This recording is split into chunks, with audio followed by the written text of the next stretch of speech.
are covering information exchange, and we're all going to split it up amongst our table members. The first thing that you're eligible for is a Family Motor Coaching Magazine subscription. It's a monthly subscription. You can also get a digital edition, or you can download a PDF version of it if you don't have internet access. Every magazine, when it's published, has an electronic version that you do online, and it comes out a couple weeks before the printed. So if you're living in the South, you're a snowbird, and you have your magazine, you don't forward that because it costs more, you can go right online and see it. This happens to be the president let me do one article in the last 2 years, and this is about my grandsons and my kayak experience. But the nice thing about the digital edition, which is not in the magazine, is that when you're reading an article or something, they have a highlighted section. If you click on that, it's a link to additional information related to that article. So we're constantly improving the electronic digital part to give our members more and more information related to the article you're reading about. FMC offers educational programs designed to promote safe motorhoming, and I think we've seen a lot of examples here at this convention. It says that they'll also contribute toward the expense of these learning opportunities to reduce out-of-pocket costs. And if they also have webinars, broadcasts from family reunions. So maybe some of you have been on a webinar already. Well, I've got the section on the FMCA.com and the magazine. How many of you have a computer in your coach? A lot of you. How many of you are carrying a lot more paper and garbage than you'd like to? Most of you, probably.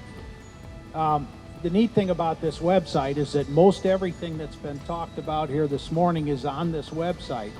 And so if you go to the website, first of all, about membership, you can join, you can renew your membership, you can do all of that right there from your coach or any place you've got access. The other thing, the next thing on the list is the dinghy guide. How many of you are towing vehicles? Well, for some of us that are relatively new, I didn't know you couldn't tow everything. I thought you could tow anything that had wheels, and I found out, of course, you can't.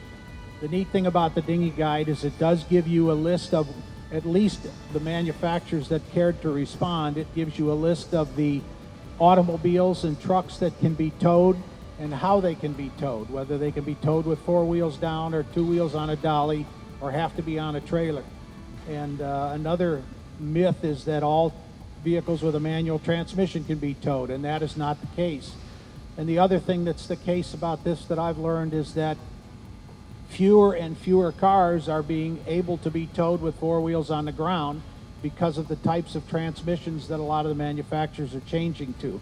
So that's a real useful tool, and it comes out every year. But in addition to that, you can also go back, if you're looking at a 2013 Honda CR-V and you want to know if that's towable, you can go back and look at the older lists of the cars that were towable during that year.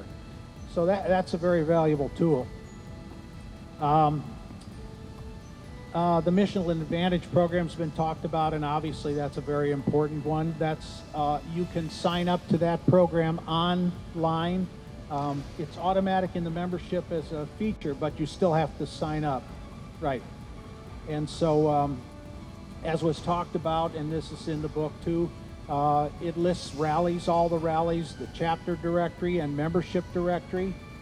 That's handy, especially if you've run into somebody at one of these reunions and you want to try to find them.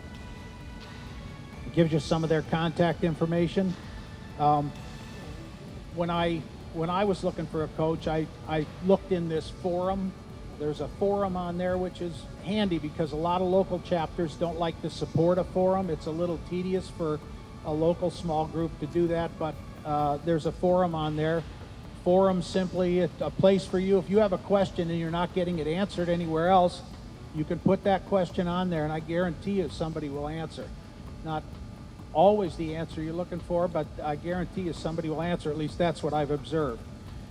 There are videos about common problems that seem to be something that happens to a lot of people. And if that's the case, there are videos that you can watch, some put out by manufacturers that'll show you some of the products.